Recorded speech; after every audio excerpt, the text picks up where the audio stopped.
Hello, everybody, and welcome back to the Mentor Nation podcast. I'm your host, John Abbas, and I just want to thank you for joining me today as I bring on an incredible guest who has built an absolute empire, and she has just an insane story, and I cannot wait for you to hear it. But before I bring her on, I just want to make sure that you hit that subscribe button so that you get a notification every time I release a new episode, which is just about every single week. Also, if you don't know this already, I do have a YouTube channel. You know, if you're not on the go and you're driving and in your car and mobile all the time, I actually do recommend that you watch these interviews. I don't know about you, but a lot of times for me, just seeing the guest in video and it's a different experience for me. And so if you just go to YouTube, search the Mentor Nation podcast, you'll find it there. You can hit the subscribe button there just so that you get a notification on there or Apple and Google or wherever else you listen to. So with that being said, I'm excited to bring on today's guest. Today, I have the privilege of interviewing Jane Abell. Jane is the chairwoman and the chief purpose officer of Donato's Pizza. It's a chain started by her father with a single small location, which is now a $250 million plus per year empire. They have 387 stores in 23 states, and the entire operation is led by Jane and her husband. In this interview, we talk about Jane's incredible story, the rise of Donato's Pizza, a lot of pivots, which I really think all of you can relate to, because in growing any successful business, there's just a lot of pivots that you have to make, and hers is no different. We talk about McDonald's buying her company, her buying the company back from McDonald's and just scaling it up to where it is today. We also talk about her 4 C's of success. So I'm just excited for you to hear it. You're in for a real treat today. So with that being said, sit back, relax, and please help me welcome Jane to the show. All right, Jane, it is such an honor to have you on the show today. I want to thank you for being here. And I'm just really excited for our chat today. Thank you. Thank you for having me. I'm very excited as well. Absolutely. So for those listening, you are in for a real treat today. I have the privilege of introducing the chairwoman and the chief purpose officer for Donato's Pizza, which has grown, and you're going to share this story, but it's grown from a single small operation started by your father to a $250 million operation with 387 stores in 23 states. And it's mind blowing to read that. But I'm going to be honest with you, Jane, if I could just literally take your interview that you did in 2015 at the Women's Conference and just post it in here, I would totally do it, because it was so good and it was so inspiring. And just the way that you shared your story was not only entertaining, but all of the lessons that any entrepreneur listening to a podcast would want to gather, you take from that on building vision and values and principles. And unfortunately, I can't just post that interview here. And so I was hoping that we could focus today on the story of your company, some of the pivotal moments and decisions that were made in its growth, and just the unique perspective that you have being able to look back in its 40-year plus history now that you're leading the company forward all over the world. So I'm excited, but can we start with the beginning? Just the absolutely. Inception? Absolutely. I'm a little under pressure now thinking about what I spoke about in 2015, but the story hasn't changed. So I've got the questions, don't worry. My dad actually started his very first restaurant after he had an experience of working in a restaurant. And so he went from being a paper boy to a pizza maker, and literally was hired on at a very early age and worked in a pizza shop starting cleaning the pans, honestly. Right. But what he learned very quickly was watching how managers operated. And I love this story because it's such a great, especially in the restaurants, it's such a great example of how when you treat people right, your customers right, and you treat your associates right, your business will flourish. And when you don't, things don't necessarily operate the way that they should. And so at a very early age, he saw one manager operate with values and integrity and treating all the associates right and making sure that they treated the customers right. And then he worked for a gentleman who didn't necessarily do that. So he'd take cash out of the register, or He would bring people back from a bar into the restaurant and just doing things. If you didn't like the customer, he'd make the pizza wrong. And in a way, you think as a 14-year-old boy, how that shapes who you're going to be, because you could learn a lot from that, right? And what dad actually observed was the gentleman that treated the customers right and built his business on integrity, those nights were soaring in sales. Those were the busy nights. And so I always think about, because I have 3 children, now 3 grandchildren, but at such an early age to learn such a valuable life lesson. And so at the age of 16, he had an opportunity to go into business and buy the pizza place. So 16 at 16. So the owner was like, I will sell this business to the first person who can come up with, then this is an interesting story too, $11,000. So this is late 50s, early 60s, right? And so at 16, my dad went home to my grandpa, who was actually owned his own grocery store, and it didn't necessarily work out. So he had 2 jobs, and told my grandpa that he wanted to go into business, and he was determined to buy this pizza place because he wanted to be able to do it and prove that you can do it and do it with principles. And my grandpa was like, no, you're not. Like, you're going to stay in school and you're going to go to college. That's what you're going to do. And this pizza thing is just a fad. So turns out it's not, which is good. But the other thing that was good is my dad did stay in school and he went to college. But at sophomore year, when he was 18, soon to be 19, he had an opportunity to buy the business again. And by this time, the owner was selling the business for a much better deal. It was $1,300. And so my dad dropped out of Ohio State. He was studying accounting at the time and dropped out of the Ohio State University. And he borrowed money from his dad and then his future father-in-law and bought a sign and a dough roller and a pizza shop for $1,300. The important thing is our last name is Grody. And again, a very bright idea at the very early age was he did not name the pizza Grody Pizza, fortunately, for so many reasons.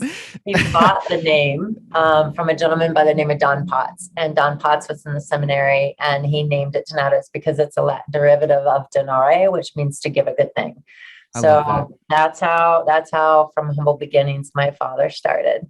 That's incredible. So I have a couple of questions from what you said there. There's one thing that I really thought was amazing in one of the interviews I listened to you on, and it was that you did and still do purposely hire 13 and 14-year-old kids.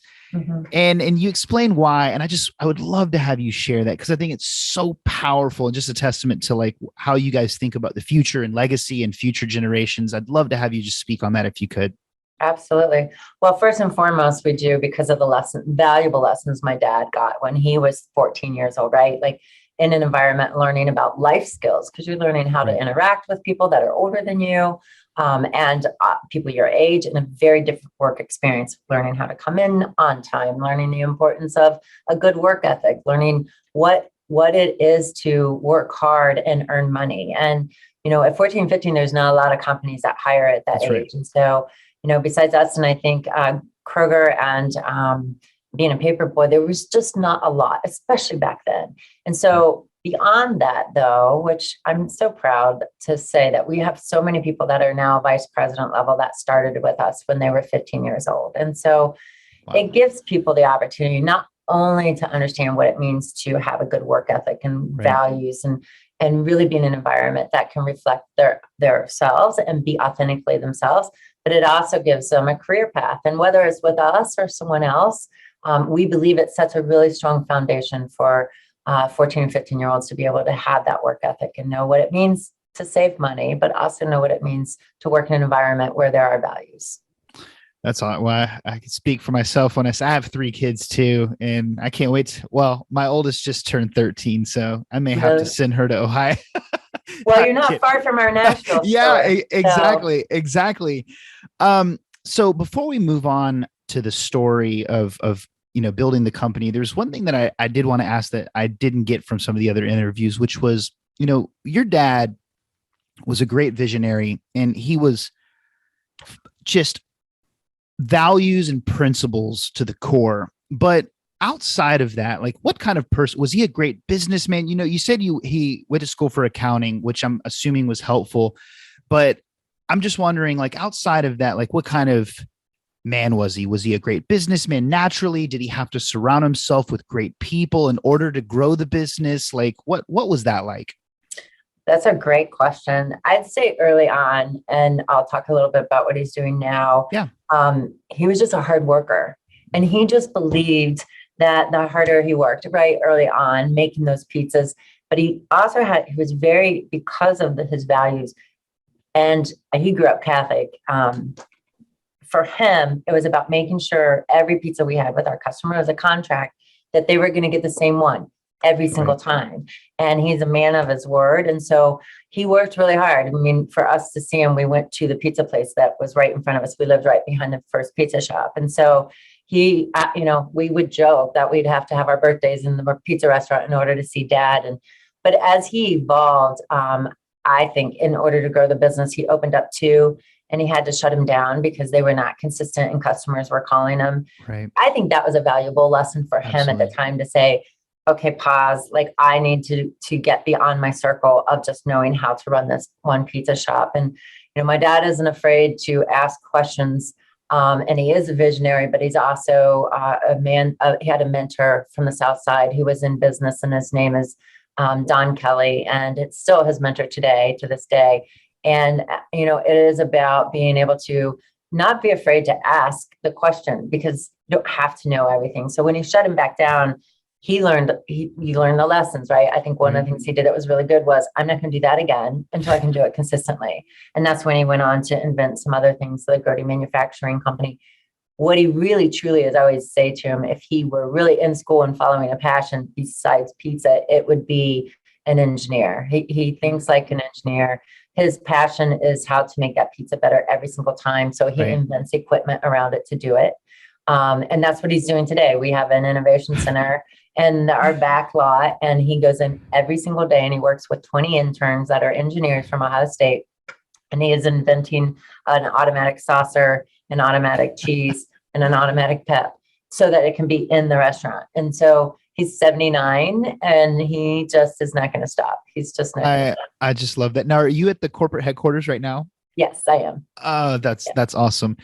I want to pivot a little bit toward you, because like, I think I speak for probably every entrepreneur listening to this. Like, it's a dream, like, of mine and everyone I know, like, to be able to run a business one day with your kids, your family. Like, I've envisioned it since I was little, right? Like, my daughters do this and we do this and we talk about it at the dinner table. And you've done that. Like, that's been your whole life. Your whole family has been involved. And, I just think of it like, I don't know if you ever watch Yellowstone. I mean, yes.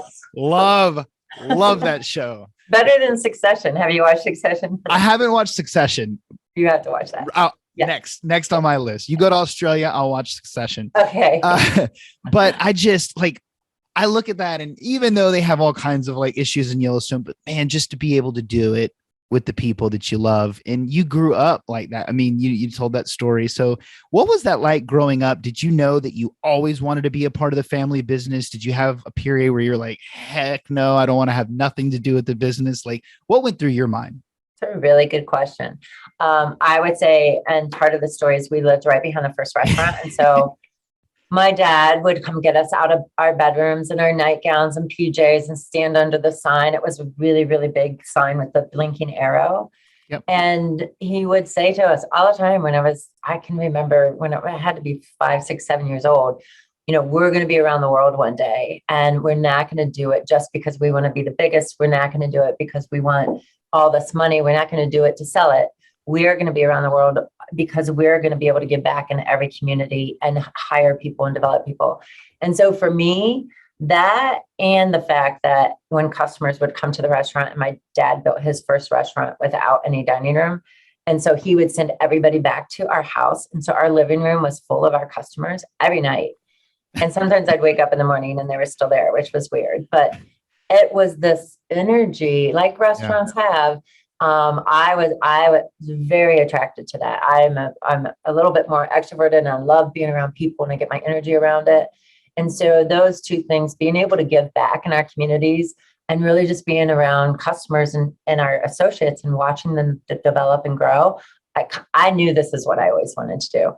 my dad encouraged us to do whatever we wanted to do. But I will tell you, it was a very family business. So my mom, my sister, my cousins, my brother was our COO, my youngest brother, which I joke a lot, worked in our marketing department. And, he's in Colorado now and has his own ranch, but he would not show up. So I'd have to let him go. So and I was our chief people person at the time. It's magical to answer your question, but it's also messy, right? Like there's so much messiness. There's so many things that are hard because while it's wonderful to work and because you live with people you work with and love the people you work with because they're family, it's also hard because they're family. And so what's exciting for me, even in the next generation, so I'm second generation, I'm now officially the majority shareholder of the company.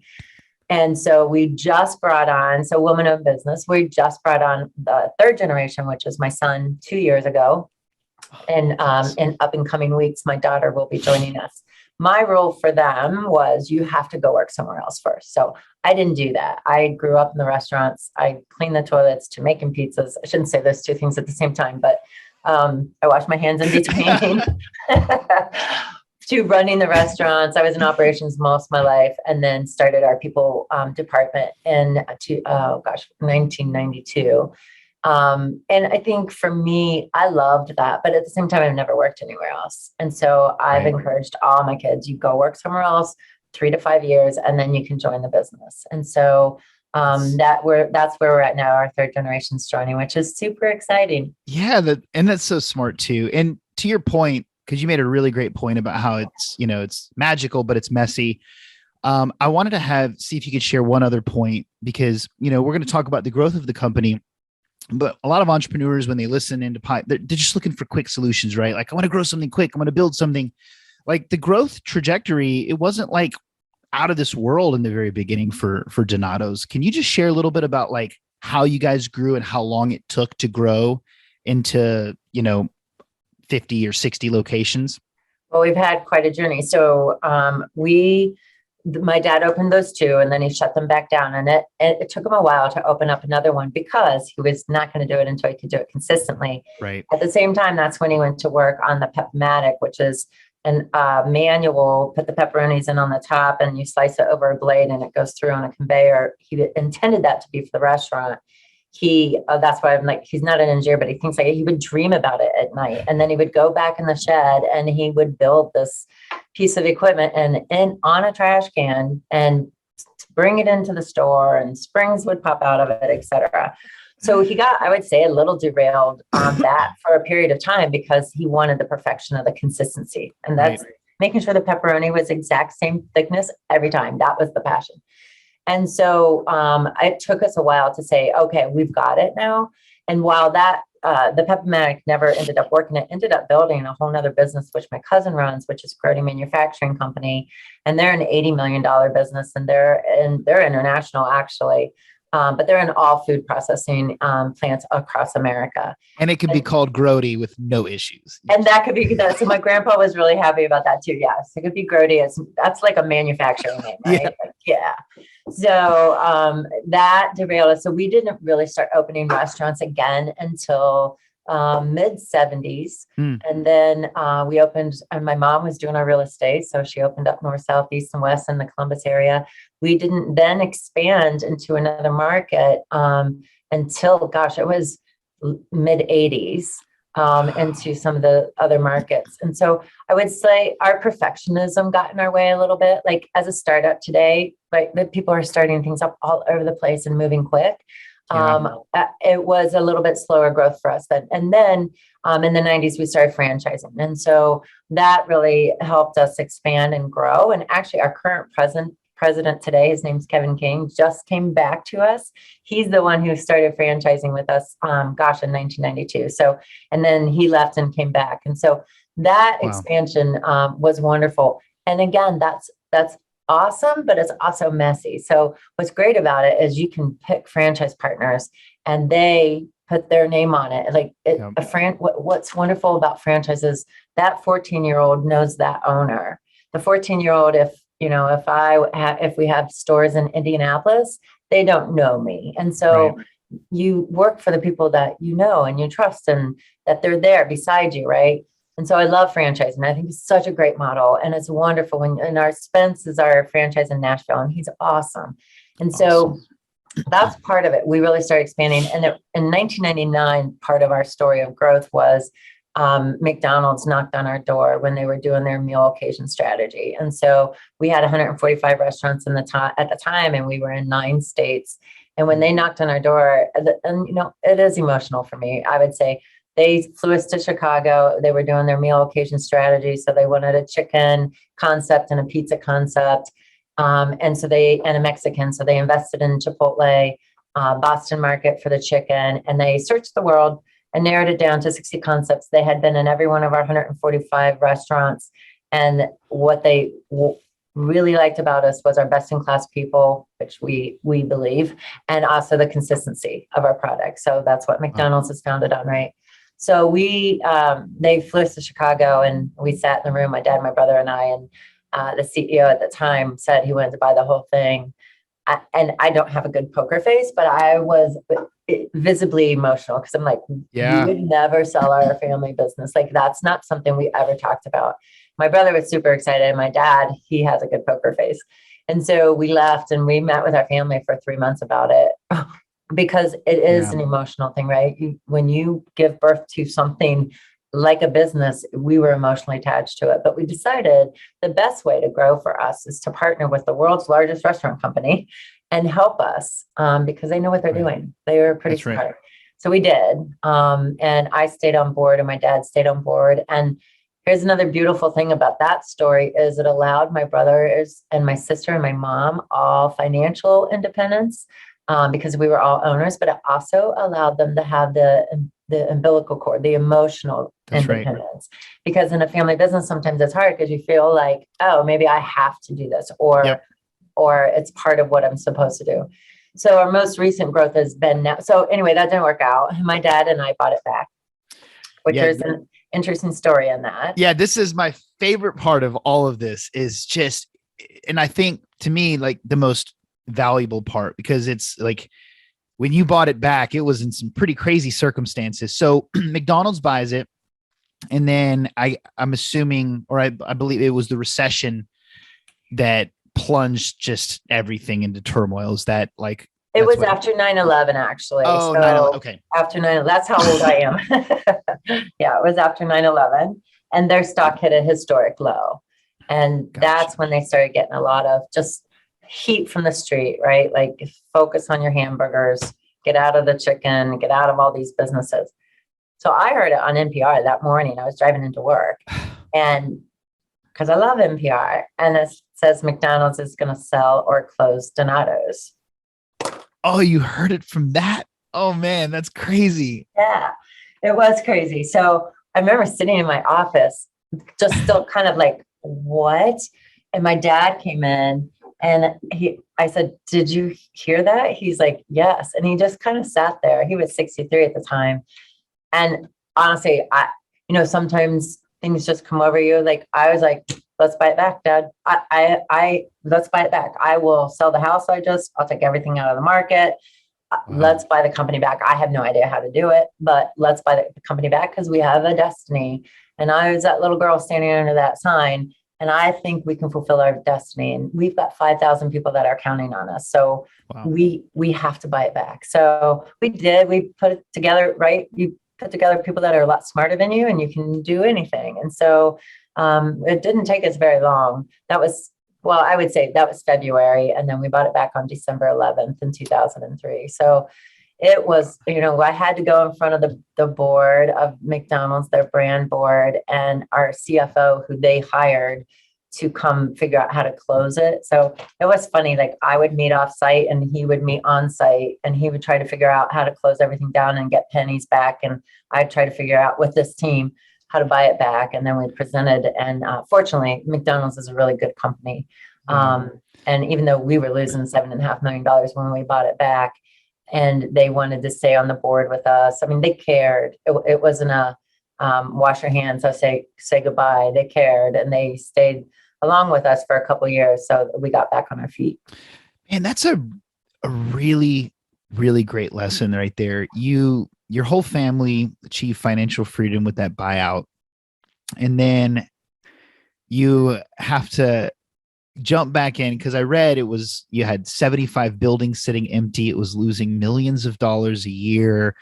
We were definitely in uncertain times, with like September 11th and invading, and you guys went for it anyway. That's like what was going through? I mean, obviously the initial, let's buy it back. We have 5,000, but like, did you have a little bit of fear too? Like, holy crap, what if it's like, it's unsalvageable? Because like starting a company is one thing, but man, like I was reading Howard Schultz and how he had to come back to Starbucks after he had retired, and he let them take it over. And I mean, it was messy and it was nasty and it was hard. Like, was it similar? Did you have those fears? Was it a very difficult, stressful time coming back in and taking over? So I had never left. So that was, I was still actually, I was in charge of franchise and business development, and I was our CPO at the time. So I'd never left. My dad never left. He became executive chairman, which I used to laugh at him and say, "Oh, executive chairman, all you do is wave." And now that's what I am. So I'm like, hey, I shouldn't do that. But so we're the two that never left the business the whole time. So That's awesome. It wasn't hard, honest. I don't want to say I was never fear-based, which is an interesting thing because I look back and go, well, I should have been scared to death, but I'm a pretty faith-based person. So for me, I was stepping off that ledge, and I guess I wasn't fearful because you are what you think, right? And we had to think positive, but I also knew we had so many great people. And all I did for really the next 3 years, I was talking to my son about it the other day, is that I came back as our chief operations officer, and I spent every week in a market and stores. And what I found was when people start caring about what they do, you can do lots of things, right? If you have an environment where, and it wasn't because of me, or it wasn't because of my dad, but we gave him reason to care again. And when you care about what you do, then your customer can feel it. It's so cliche, but it's so true. And when you care about your people can feel it. And so that was a big part of spending time with people, but also my dad had to spend time really getting out of all these crazy contracts we were in for 2,000 stores. And my husband today, who was not then, happens in restaurants. He was our chief marketing officer. So he went to work on redesigning what we were going to look like and getting out of the concept that we had been doing with McDonald's. And it really was the three of us that kind of moved the strategy forward, but it was our people that carried the ball. Man, that's awesome. So if you're okay with this, I just have a few questions that I want to ask now that you've been there, done that, built this, and just being able to look back in hindsight now, there's a few things that I've always wanted to know. And I was just hoping that maybe I could ask you. The first one is how do you keep value, or what is your best advice for keeping values intact while scaling with so many different personalities? Is it making I want to let you do the talking here. Like, how do you do that? Like, yeah, well, I wish I had the answers. I would write another book about it. I would tell you some of the things that we do. I think help, we're not perfect, right? Yeah. I do think help is, we start every single meeting with what is called promise and action. And our promise is to serve the best pizza and make your day a little better. So, and we tie them to our values, and our values are, I love food, which is integrity, loving, fun, of service, and discipline, and open-minded. I said it backwards. And every promise and action has to be tied to that. So every time we have a meeting, it's I would give a promise and action for loving for Joe, who improved our scores on taking care of our customers. So that's one thing, and we've been doing that. We started that in the early 80s. Like, we've been doing that forever. Right. But the other piece of it is it's tied into our performance reviews. So all our values, every single person is rated quarterly on how they're behaving, right? So it's not just about what results are you getting, but what behaviors are you demonstrating to get the results. So a quarter of our review are behaviors, and then also values and then results. And that I think helps make it part of your conversation, right? So you can get great results, but you could have done it in a way that had no integrity. And then you have to ask that.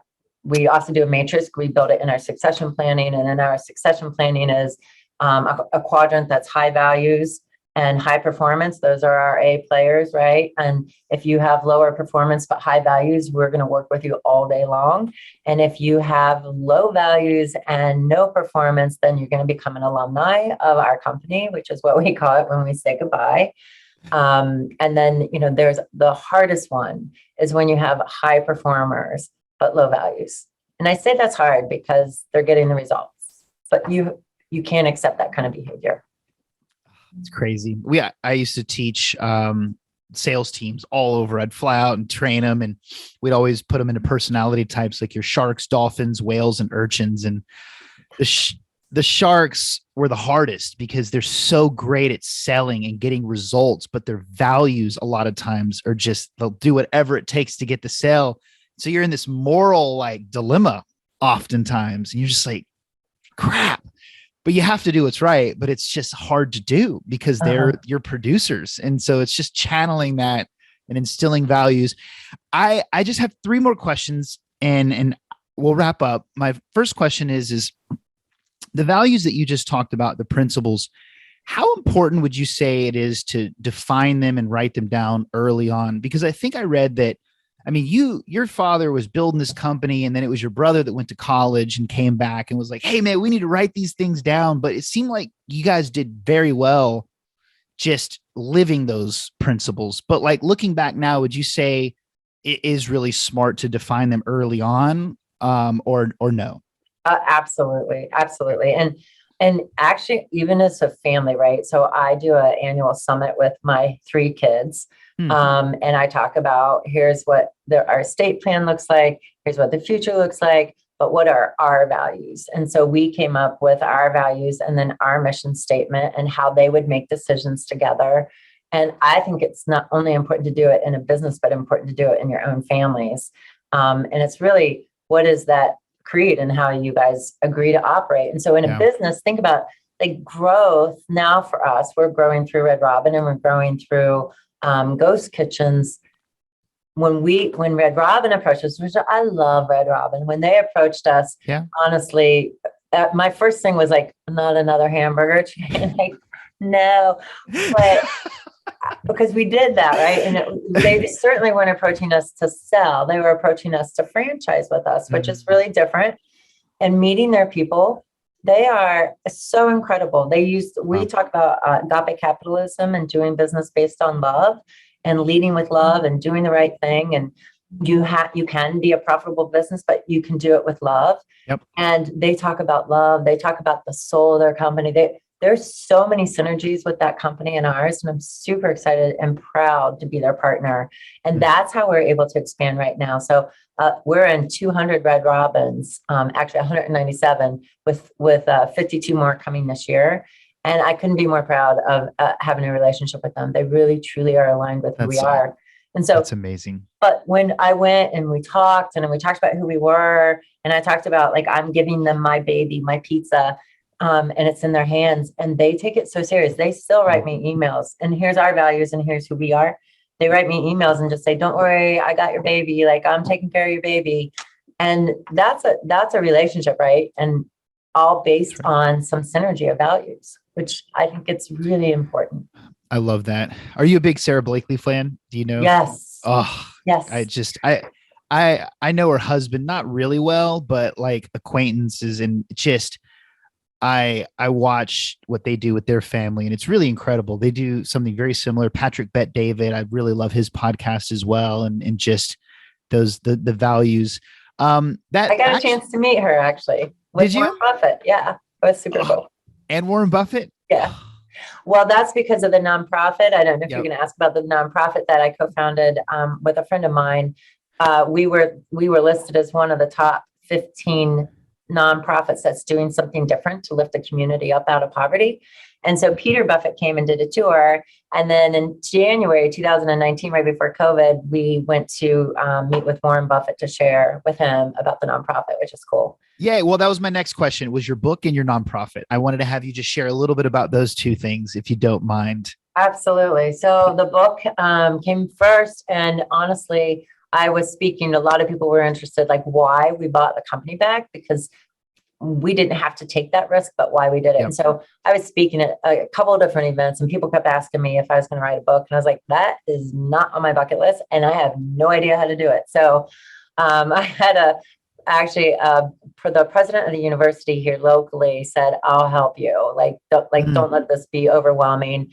And don't you kind of owe it to your dad and to the future generations to capture the story and the soul of the company? So every new associate that comes on board, while may not hear us, they can read about our story. So anyway, I went down that path. It was a crazy time. I was doing it right when we were doing Undercover Boss, and which was a crazy time. So I finished the first manuscript and literally just it took a long time, but literally took the summer and wrote it. And so did the manuscript. Then we thought, I write like I speak, which isn't always very fluent or, sound really smart. So I was like, I should probably have someone take a look at this. So we sent the manuscript to a publisher out of New York, and they had written a lot of books that were bestsellers. And so, can you help us? And they said, yes. I did Undercover Boss. I get back from doing Undercover Boss and I get the manuscript back, and it's a completely different story. It's a story about how McDonald's ate up the small David and Goliath, right? The small little company. And I was exhausted and I was like, that's not the story, because McDonald's did it and they're a great company.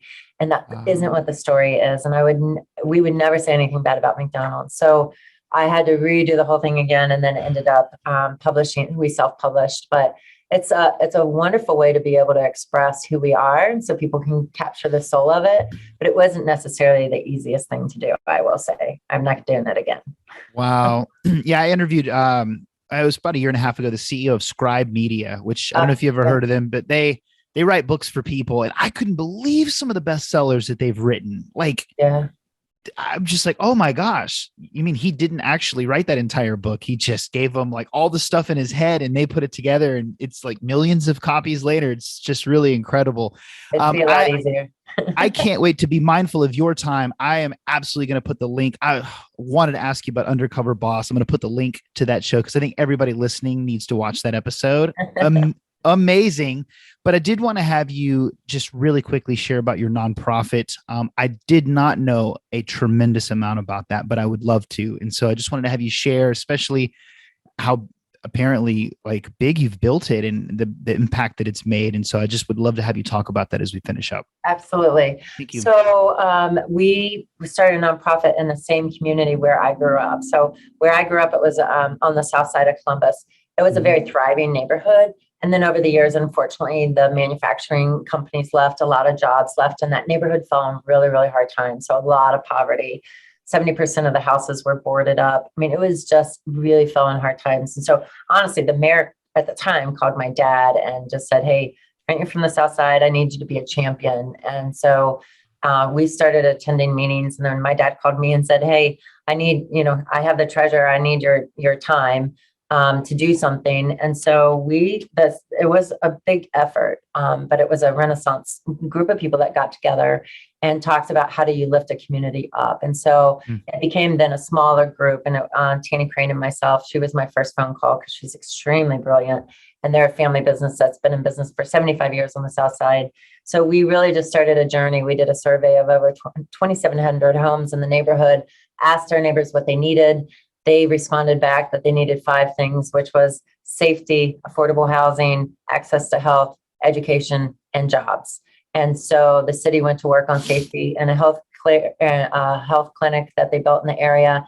Another group of people, including my dad and Don Kelly and Bob Weiler and some people in our community, went to work on affordable houses and renovated over 200 homes in the neighborhood. And then by Tanny Crane and I, with the help of the vision of Don Kelly, there was an old elementary school building that sat there vacant for 5 years in a neighborhood where it was #1 violence gangs, human trafficking. As I said, just deplorable situation. The building wasn't touched. There wasn't one broken window. There copper on the building, nothing stolen. There was TVs in every room. When we walked into the building and it had been sitting there vacant, there were still lesson plans on the chalkboards. So it was as if this building was being held with hope. And so with the help of a lot of people, Tanny and I did over 300 tours. We decided to focus on the education and jobs. So inside of that building, which is now led by our CEO, Allie Zahler, and it's been operating for 7 years, we have 14 different nonprofits, all focused on helping people get a job or get education. Wow. So we have a learning center that serves infants through 5-year-olds. Actually, my daughter's a teacher there. We have a Boys and Girls Club. It's a Head Start, early Head Start. We have a Boys and Girls Club. We serve over 100 people, young boys and girls after school, and they get fed from our cafe, which is served by Middle Ohio Food Bank. We do STNA training through Goodwill Works. We do financial literacy. We work with men and women that have been incarcerated through a nonprofit called Alvis. So they bring programming there, and we help men and women get jobs that have backgrounds. That's also something we're extremely at Donato's is important to us, is to do a higher fair chance, second chance citizens. And we have wraparound services. So we have the ability to help people with mental health and housing and lots of different things as well. But it's been a labor of love. It's a 67,000 square foot building. We raised $15 million to renovate it. And then we just finished raising a $6 million endowment for the sustainability of it. Wow. God, I said so that incredible. As quick as I could. Yeah, no, just your story, your impact, everything that you've done. My final question, just before we get, the best place to follow you and your content and getting your book is the vision still the same? Bring Donato's all over the world as fast 100%. As you possibly. That's the goal. Awesome. I'm not doing it for my dad. I love my dad, but being a little girl standing on the sign and saying we're going to be all over the world and it's going to be international.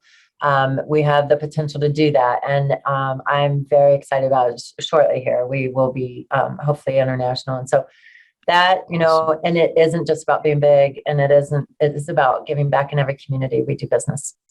Yeah. But when you build a company with the values that you guys have, where people second, third generation are being a part of the company, I can imagine, the goal should be to be as big as you possibly can, because you're only just going to do good in every community that you build and every location that you open. So why not? Right. Like it's for the right reasons. So Jane, this has been amazing, like really amazing. If people wanted to follow Donato's, your journey, your book, is there like one place where they can do it? Is there a couple different places? I'll put the links to the book and also the Undercover Boss episode, but where would people do best by following like what you're building and what your company's doing?